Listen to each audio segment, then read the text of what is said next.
They had expected brutality. German soldiers captured in North Africa and Europe during World War II had been warned by their own propaganda machine that the Americans were gangsters in uniform, descendants of criminals, and mongrels who knew nothing of honor. When transport ships carried them across the Atlantic to camps scattered throughout the continental United States, most believed they were sailing toward a hell designed by their ideological enemies. Their first hours on American soil, however, began to unravel everything they had been told. Instead of being herded like cattle or beaten for sport, they were processed with paperwork, photographed for records, and marched in orderly columns toward compounds that looked less like dungeons and more like small military towns. The arrival process itself was a study in contradictions. Guards stood alert, weapons always visible, but there was none of the savage violence that propaganda films had promised. The prisoners were stunned to discover they were given food upon arrival. Actual hot meals, sometimes bread with real butter, coffee that was not made from acorns, and meat that had not been stretched with sawdust. In their minds, enemies were supposed to exact revenge through starvation. Yet the U.S. Army operated under strict regulations mandated by the Geneva Convention, and American officers understood the strategic value of demonstrating adherence to international law. For German POWs, this was the beginning of an experience that defied all expectations. The journey across the Atlantic itself had been a preview of what awaited them. Confined below deck in cramped quarters, the prisoners had whispered anxiously about their fate, constructing elaborate theories about execution camps or forced labor unto death. Some had rehearsed final words to loved ones, certain they would never see European soil again. Yet even aboard the transport vessels, American military police maintained strict order without resorting to the casual cruelty many had witnessed in their own ranks. Rations were meager but regular. Medical personnel treated seasickness and existing injuries with clinical detachment. This initial encounter with American military procedure planted seeds of doubt about everything they had been told. The camps themselves provoked even deeper confusion. Barbed wire and guard towers defined the perimeter, but inside there were rows of wooden barracks, mess halls with steam rising from kitchens, and designated areas for recreation and work. Some facilities had libraries stocked with German language books and newspapers. Others had athletic fields where prisoners would eventually organize soccer matches or volleyball tournaments. For men who had just been pulled from the frozen hell of the Eastern Front or the scorching chaos of the Africa Corps, where scarcity had defined every waking moment, the transition felt like stepping into an alternate reality. The psychological condition of newly arrived prisoners was precarious. Many were malnourished, suffering from frostbite, dysentery, or wounds that had received only field dressing.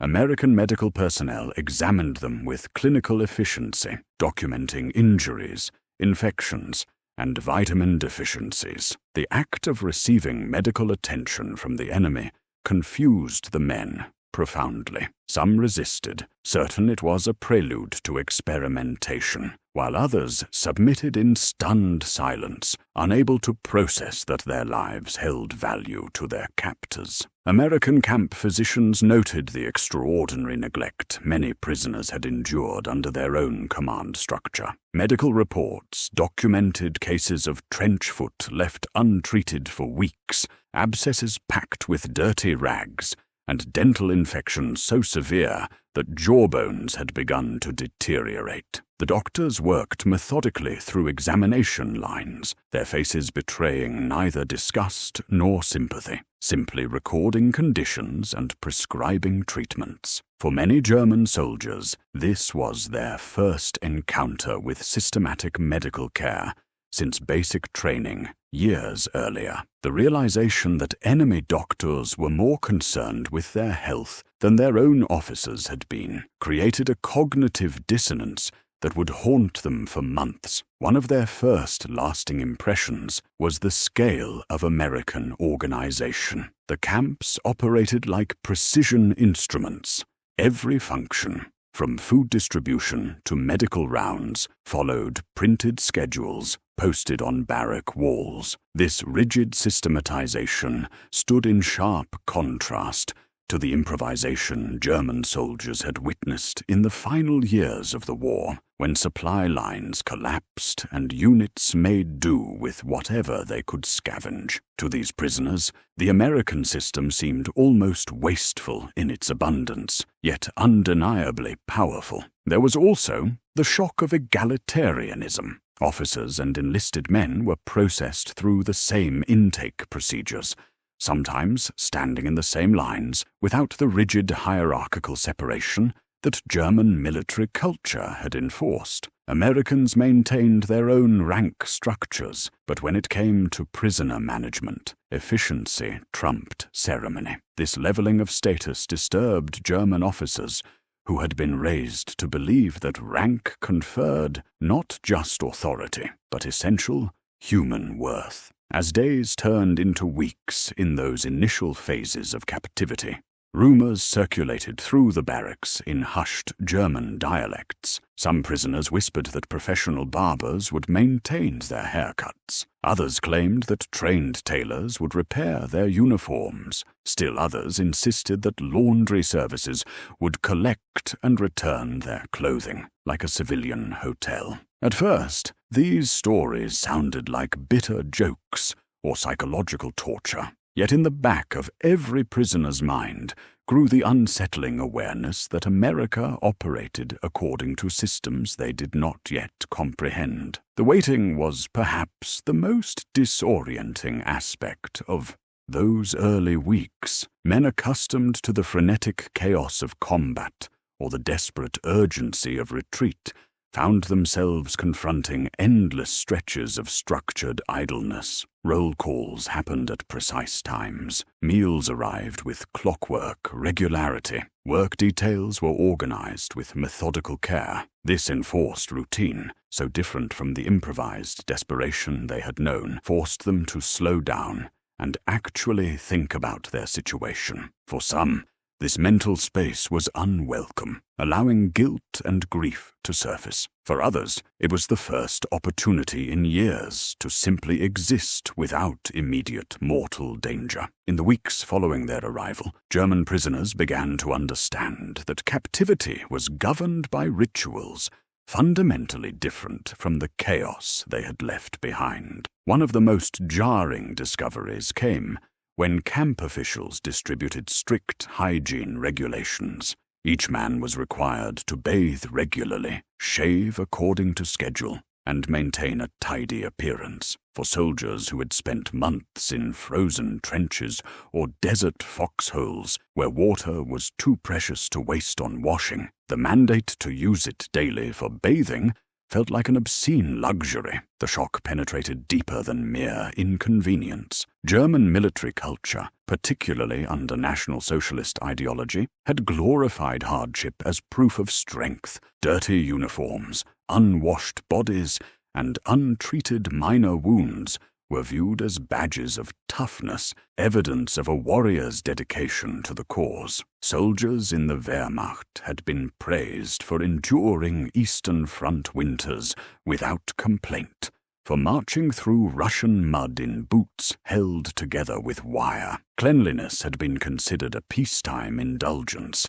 irrelevant to the brutal mathematics of total war. Showers became one of the first major points of cultural collision. Many American POW camps were equipped with large communal shower facilities connected to reliable hot water systems, infrastructure unimaginable in field conditions. Prisoners remembered the experience with vivid clarity. The shock of steaming water on skin that had not been properly cleaned in months, the sharp medicinal scent of American soap, the sensation of towels that were actual woven fabric rather than scraps of burlap. The first mandatory shower sessions were chaotic affairs marked by confusion and suspicion. Men stood hesitantly at the threshold of the shower rooms, some literally trembling with the conviction that the nozzles would release poison gas rather than water. Guards had to physically push the most resistant prisoners forward.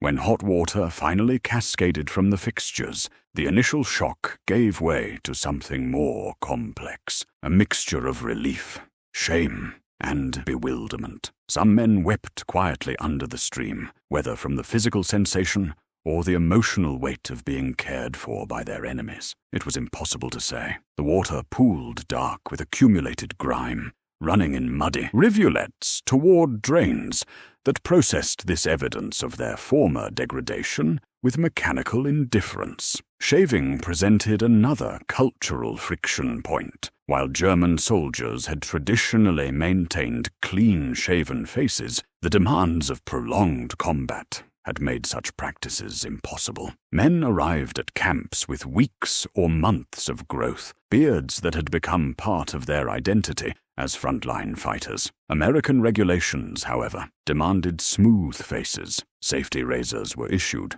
sometimes unfamiliar American models, along with instructions on proper technique. Uniforms carried profound symbolic weight. Upon arrival, many German prisoners had their tattered field gear confiscated, boots that were falling apart, tunics stained with blood and mud from campaigns across 2 continents. In camp, they were issued simple but clean work clothing, often denim or cotton garments stenciled with large PW markings. Initially, this uniformity felt like deliberate humiliation, a visual erasure of their military identity. But over time, some came to appreciate that these garments were laundered regularly, mended when torn, and replaced when worn beyond repair. Camp authorities made clear that cleanliness was not kindness, but necessity. Disease could spread like wildfire in crowded barracks, and American officers were determined to prevent epidemics that could complicate camp management. Lice inspections were conducted with military precision, and delousing powder was applied to bedding and bodies. Gradually, even the most defiant began to cooperate, recognizing that these routines were inescapable features of their new reality. What disturbed the prisoners most was not the availability of soap,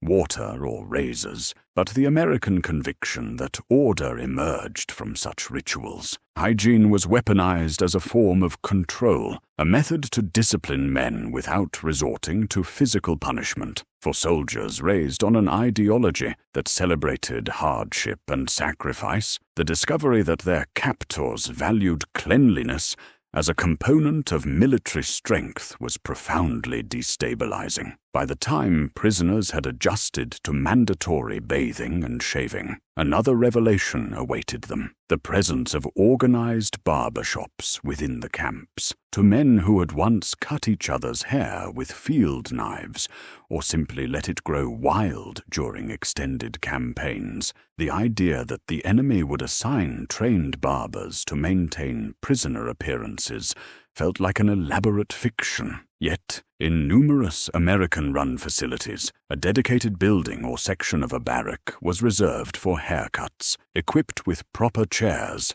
mirrors, and electric clippers, humming with steady current. The barber shops were often established by identifying prisoners who had worked as barbers in civilian life before the war. American administrators would interview newly arrived groups, searching for men with useful trades. Those selected for barbering duties were given additional privileges, slightly better rations, or exemption from harder labor details, creating a small economy of expertise within the camp hierarchy. This pragmatic approach mystified German officers who had been trained to see the world in rigid categories of conqueror and conquered. The Americans, it seemed, cared less about ideological purity than about getting haircuts done efficiently. The first visits were tense affairs. German soldiers sat rigidly, fists clenched, uncertain whether the barber's shears might be turned into instruments of punishment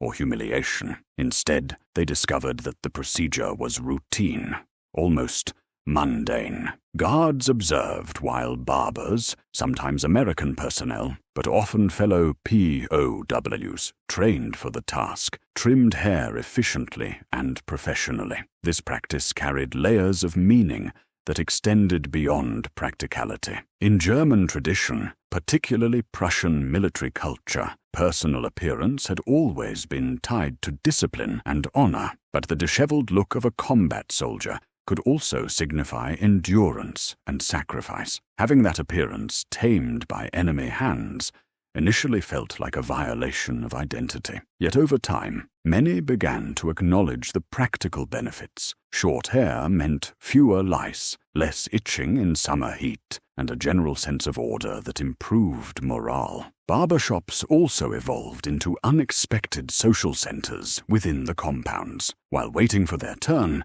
men conversed in low tones, sharing rumors about the war's progress or observing others undergo their transformations under the scissors. In letters and diaries written by former POWs after the war, these barbershops were described as strange pockets of normalcy within captivity, places where the sound of clippers mixed with distant sounds of baseball games. For American authorities, the barbershop served purposes beyond hygiene. Military officials understood that grooming reinforced discipline through visible uniformity. A neatly trimmed prisoner was easier to manage, visually integrated into the group structure, and less likely to express individual defiance. Simultaneously, it allowed the U.S. Army to demonstrate compliance with Geneva Convention standards whenever International Red Cross inspectors conducted their periodic visits. What startled many POWs was not just the haircuts themselves, but the environment surrounding the practice. Floors swept clean,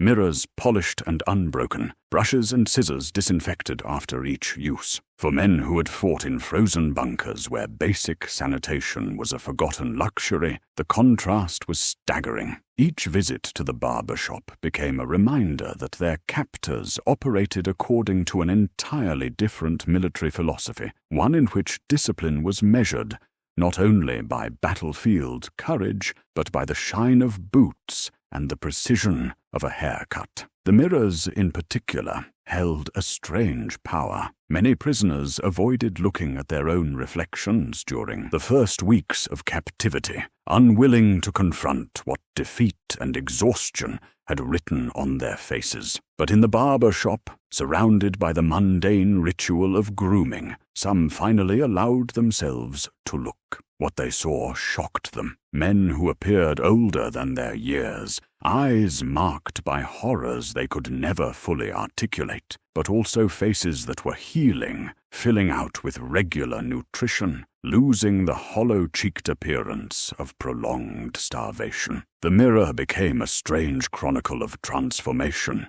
documenting their slow metamorphosis from desperate soldiers into something else entirely. If the barber shops had challenged German expectations, the tailoring services within American camps pushed their understanding even further. In the Wehrmacht, uniforms were issued once and expected to last until they were destroyed. Patches were sewn crudely with whatever materials could be scavenged, and torn clothing was simply worn until it fell apart completely. To discover that their captors not only repaired, but systematically maintained prisoner garments seemed to defy logic. Yet many U.S. facilities had designated tailoring sections staffed either by American quartermaster personnel or skilled POWs who were provided with industrial sewing machines, bolts of fabric, and spools of thread. The first experience often came as a surprise.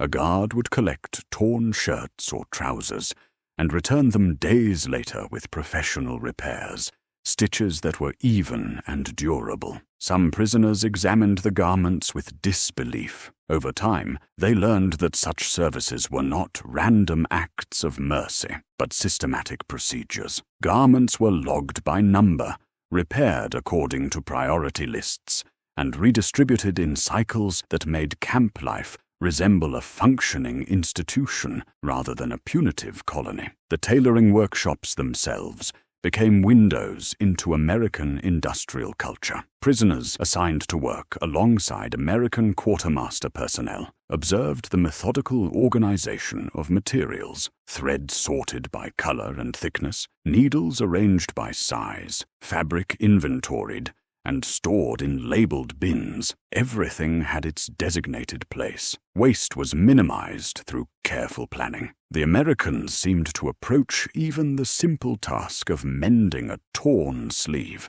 as if it were a military operation requiring strategic thinking. For Germans who had witnessed their own logistics collapse into desperate improvisation, this level of systematic thinking applied to mundane tasks was both impressive and slightly absurd. The tailoring system carried weight beyond its practical function. A clean uniform with PW stenciled across the back stripped men of their former military identities, yet also imposed a strange equality. Officers who had once worn elaborate insignia denoting rank and unit pride were now clothed in the same sturdy work garments as common soldiers. The removal of rank distinctions was a subtle blow to German hierarchical culture, where uniforms and decorations had symbolized honor, achievement, and social standing. Another striking element was the seasonal distribution of appropriate clothing. Unlike the inadequate gear German soldiers had worn during catastrophic winters on the Eastern Front, camps located in cold American regions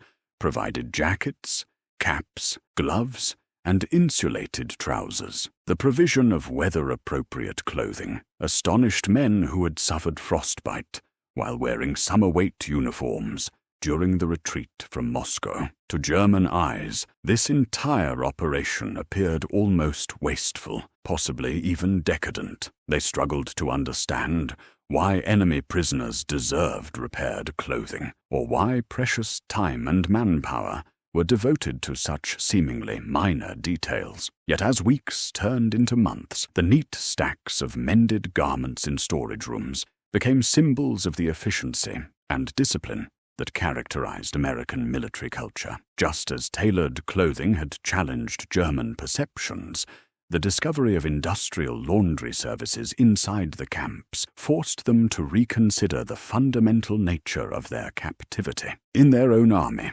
especially during the final desperate years of the war, laundry had been an impossible luxury. Men had washed uniforms in shell craters filled with rainwater, or had not washed them at all, allowing sweat, mud, and blood to accumulate in layers until fabric literally disintegrated. The process itself was a source of amazement. Camp authorities established fixed laundry days printed on schedules. Bags marked with prisoner identification numbers were collected by designated workers and transported to central facilities. Inside these laundry buildings, industrial washing machines operated with mechanical precision, filling the air with the combined scents of soap, steam, and hot water. The rhythmic churning noise and the sight of endless loads of uniforms tumbling inside steel drums seemed like something from an industrial future. Prisoners assigned to work in the laundry facilities gained intimate knowledge of American industrial capacity that others could only glimpse from afar. They operated massive mangle presses that could iron dozens of shirts in the time it would take to press one by hand. They sorted through mountains of clothing with assembly line efficiency, each worker responsible for a specific task in an endless chain of production. Some began to understand that what they were witnessing was not merely a laundry operation, but a microcosm of the industrial might that had enabled America to wage war across two oceans simultaneously. The same systematic thinking that produced thousands of aircraft and tanks was being applied to the mundane problem of keeping prisoners in clean clothes. Clean bed linens added another layer to their astonishment. Many German soldiers had slept on straw in barns, on frozen ground, wrapped in inadequate blankets, or on bunks infested with lice and bedbugs. Now, at regular intervals, sheets and blankets were collected, laundered, and returned with the faint smell of detergent still clinging to the fabric. To lie on a bunk with crisp, clean sheets was, for some, the first experience of such comfort since leaving home. What made the greatest impression was the systematic discipline behind these services. Guards emphasized punctuality and procedure. Laundry had to be handed over at designated times, folded according to specifications, and properly marked with identification numbers. For Americans, this was merely an extension of military order applied to logistical management. For German POWs, it became a lesson in the power of systematic thinking over improvisation. The International Red Cross played a crucial role in reinforcing these standards. Inspection reports documented the cleanliness of barracks, the regularity of laundry services, and the rotation of bedding materials. These findings were circulated internationally, serving as evidence that American camps adhered to Geneva Convention requirements. German prisoners, who had been conditioned to expect neglect or deliberate abuse, gradually realized that the regular return of clean clothing was not accidental kindness, but the result of a carefully engineered system. The presence of Red Cross inspectors added another strange dimension to camp life. These neutral observers moved through the compounds with clipboards and cameras, documenting conditions with professional detachment. They interviewed prisoners in German, asking pointed questions about treatment, nutrition, and living conditions. Initially, many POWs were suspicious, believing the inspections were staged propaganda exercises, but the inspectors returned repeatedly, their visits unannounced, and gradually the prisoners understood these evaluations were genuine. The discovery that international law carried actual weight, that neutral parties monitored their treatment and held their captors accountable, contradicted everything they had been taught about power operating solely through force and intimidation. While barbers, tailors, and laundry services shocked German prisoners on a practical and material level, the deeper consequences were psychological and existential. Many POWs had entered captivity with their sense of self profoundly damaged, convinced they had failed the fatherland and brought shame upon their families by surrendering. Yet in American camps, the steady rhythm of cleanliness and grooming slowly began to reconstruct aspects of personal identity they had believed forever lost. For men conditioned to believe that captivity equaled absolute humiliation, the routine imposition of order produced an unsettling mixture of shame and relief. At first, some resisted, refusing to comply with shower schedules, neglecting to shave properly, or avoiding the barbershops. Guards enforced compliance through disciplinary measures, but over time, resistance softened. Prisoners began to notice that maintaining neat appearances altered how they were treated by camp personnel. These changes also influenced collective morale within the camps. In crowded barracks where despair and enforced idleness could easily escalate into violence, orderliness became a stabilizing force. The absence of lice reduced illness and discomfort. Clean clothing diminished the constant irritation that frayed nerves. Regular haircuts lessened the spread of parasitic infections. Gradually, overall health improved throughout the camp populations, and with physical health came modest improvements in mood and outlook. The contrast to German military culture could not have been more pronounced. The Wehrmacht, particularly under National Socialist ideology, had emphasized stoic endurance of suffering. Hardship was considered noble. Comfort was viewed as weakness that softened fighting spirit. Prisoners found themselves confronting a completely different philosophy. Discipline, achieved not through deprivation, but through regulated provision of basic needs. If their own military command had glorified endurance at the expense of soldiers' health and well-being, why did the enemy achieve greater control through providing care? There were also moments of quiet, personal transformation. A prisoner who had been sinking into despondency might suddenly experience renewed dignity when handed freshly laundered clothing. Another might look at his reflection after a professional haircut and realize he appeared younger, more like the man he had been before the war consumed his youth. Such experiences did not erase the bitterness of defeat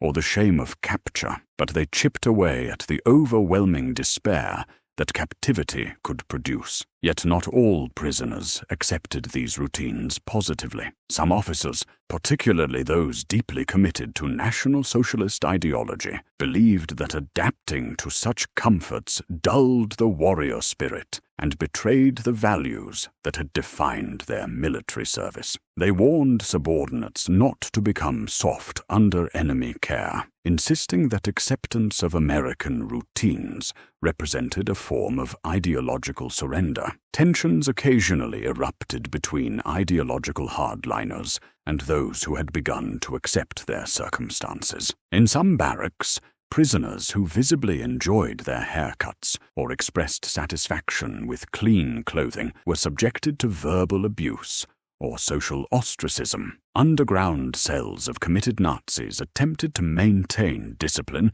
through intimidation, punishing what they perceived as collaboration or weakness. American camp administrators had to navigate these internal politics carefully, sometimes separating the most fanatical prisoners into dedicated compounds to prevent violence. These fractures revealed that captivity was not merely a physical condition, but an ideological battleground where competing visions of honor, duty, and survival clashed daily. Behind the seemingly mundane routines of grooming and cleanliness lay a deliberate American philosophy about how to manage tens of thousands of enemy soldiers on home soil without provoking unrest or international condemnation. The Barbers, Tailors, and laundry facilities were not expressions of generosity or humanitarian sentiment. They were carefully considered elements of a broader system rooted in U.S. military doctrine, lessons learned from previous conflicts,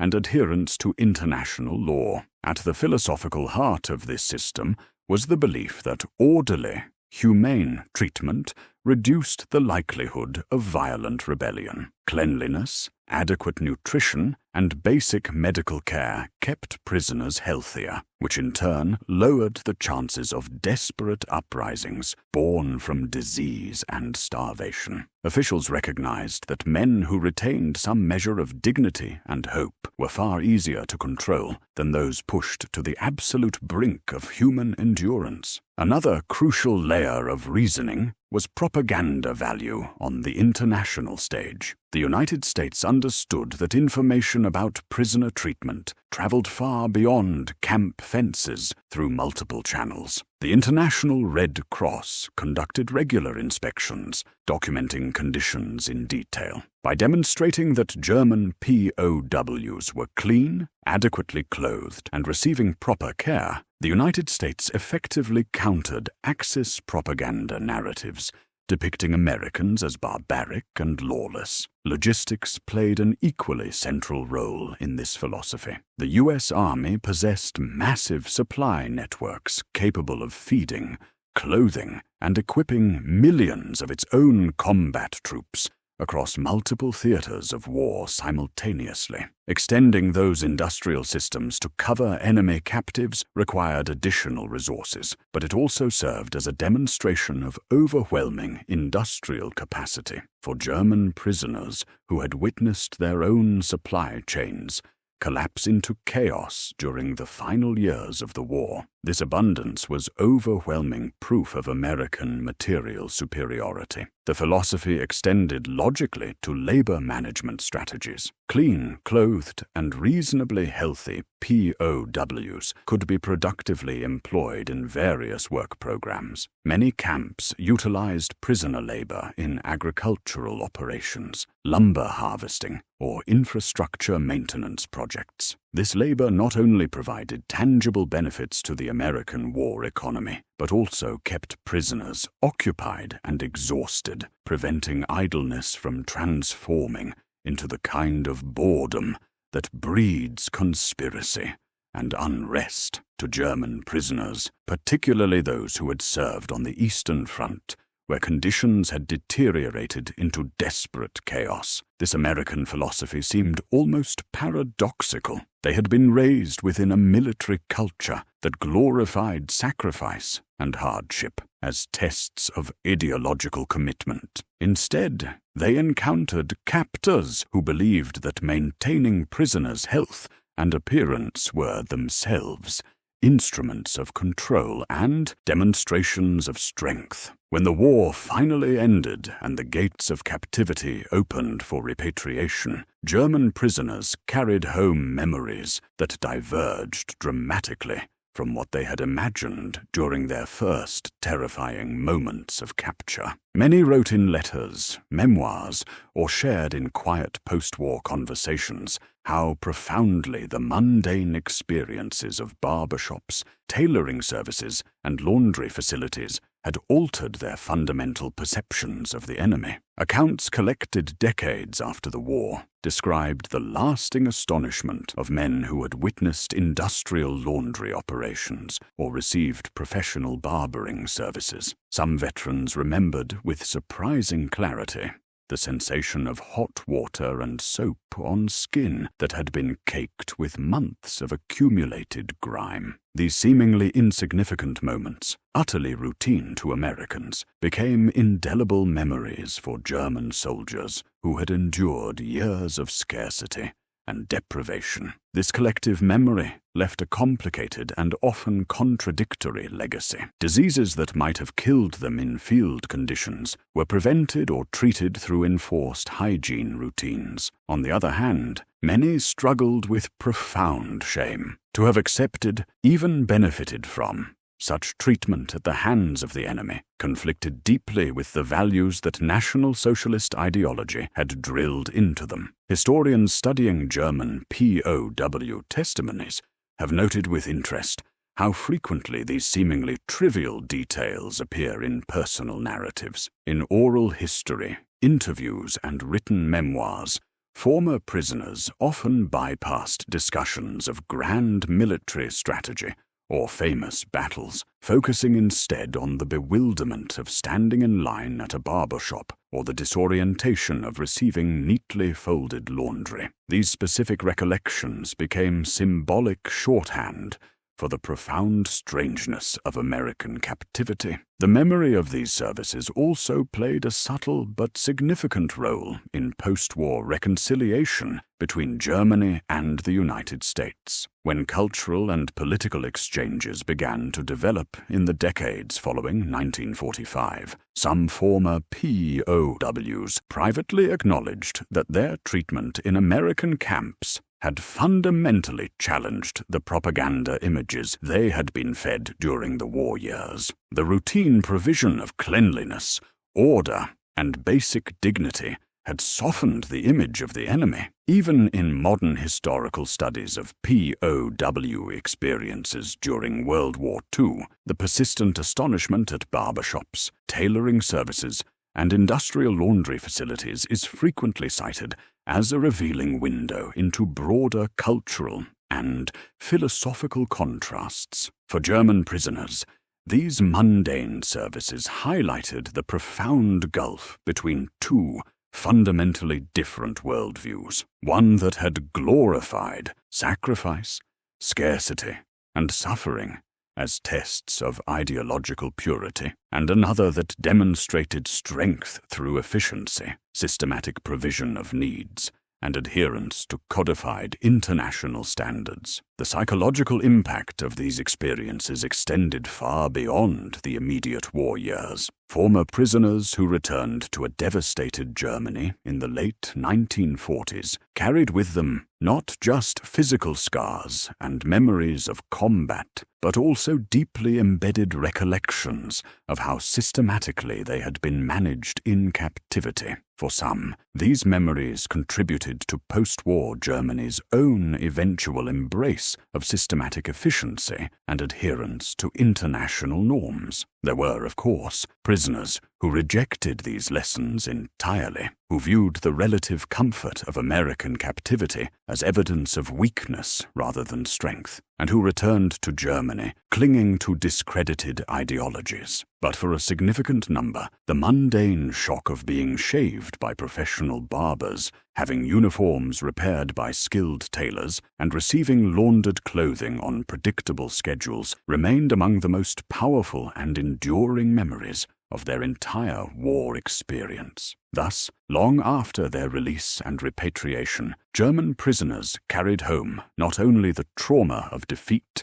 and the complicated shame of survival, but also the indelible memory of how American organizational capacity had shaped their years in captivity. What had once seemed utterly unimaginable remained etched in their collective memory. It's perhaps the most profound and lasting shock of the entire war. In the end, it was not brutality that defined their captivity, but the unsettling discovery that their captors valued order, cleanliness, and systematic care as fundamental expressions of military and national strength. The barbershops with their electric clippers and polished mirrors, the tailoring shops with their industrial sewing machines, the laundry facilities with their rhythmic mechanical churning, all became unlikely symbols of a deeper truth that many German soldiers had never been taught to recognize: that true power in the modern world increasingly belonged not to those who could endure the greatest suffering, but to those who could build and maintain the most effective systems. The shock of cleanliness, it turned out, was also the shock of confronting a different kind of strength entirely.